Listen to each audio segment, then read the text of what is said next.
Polres Lombok Barat, Polda NTB, Nusa Tenggara Barat, menggelar rekonstruksi kasus pembunuhan anggota intelijen Polsek Sekotong Polres Lombok Barat, Brigadir Esko Faskareli oleh istrinya Brigadir Rizka pada Senin, 29 September 2025. Dari rekonstruksi itu, terungkap penyebab kematian Brigadir Esko Faskareli. Ternyata Brigadir Esko tewas setelah bagian kepalanya dihantam dengan benda tumpul oleh Brigadir Rizka. Peristiwa itu terjadi di dalam rumah pasangan suami istri itu. Hal itu disampaikan oleh kuasa hukum keluarga Brigadir Esko, lalu Anton Heriawan, usai menyaksikan rekonstruksi tertutup versi penyidik di dalam rumah tersangka. Reka adegan, di dalam rumah, korban sempat dipukul di bagian kepala oleh Brigadir Rizka. Ucap Anton saat ditemui di lokasi rekonstruksi, di Dusun Nyur Lembang, Desa Jembatan Gantung, Kecamatan Lembar, Lombok Barat, Senin, 29 September 2025. Anton juga menyebutkan, tidak hanya bekas luka dari benda tumpul yang diterima korban, namun juga luka sayatan di wajah bagian dahi dan pipi serta telapak tangan bagian kanan korban.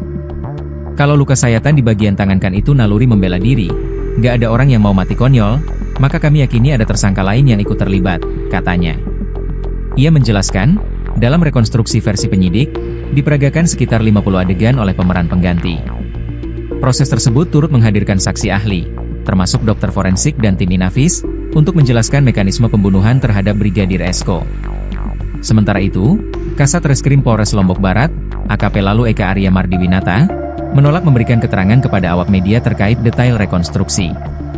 Di sisi lain, Kasubdit Jatanras Ditreskrimum Polda NTB, AKBP Catur Erwin Setiawan, mengatakan pihaknya masih menyelidiki kemungkinan keterlibatan pihak lain dalam kematian Brigadir Esko, termasuk dua sosok yang disebut sebagai Mr. X. Sementara, tersangka, masih satu, kita lihat perkembangannya nanti bisa bertambah atau tidak. Yang paling krusial masih kami dalami, ucap Catur saat ditemui di lokasi kejadian. Ia juga membenarkan bahwa Brigadir Rizka menolak memperagakan adegan pembawaan mayat ke kebun belakang rumahnya, yang menjadi tempat ditemukannya jenazah korban. Dan penolakan itu haknya tersangka, kami sudah sampaikan kami akan melaksanakan adegan selanjutnya. Kalau yang bersangkutan menolak, itu haknya tersangka, sebutnya.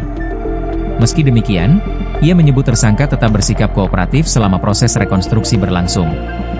Sejauh ini tersangka masih kooperatif. Kalau penemuan mayat bukan diperagakan oleh tersangka dan pakai peran pengganti, katanya. Dalam rekonstruksi ini, pihak kepolisian juga menghadirkan 7 saksi kunci, yang diharapkan dapat membantu mengungkap lebih terang kasus kematian tragis Brigadir Esko. Rekonstruksi yang dilaksanakan di Dusun Nyur Lembang, Desa Jembatan Gantung, Kecamatan Lembar Lombok Barat berlangsung dramatis.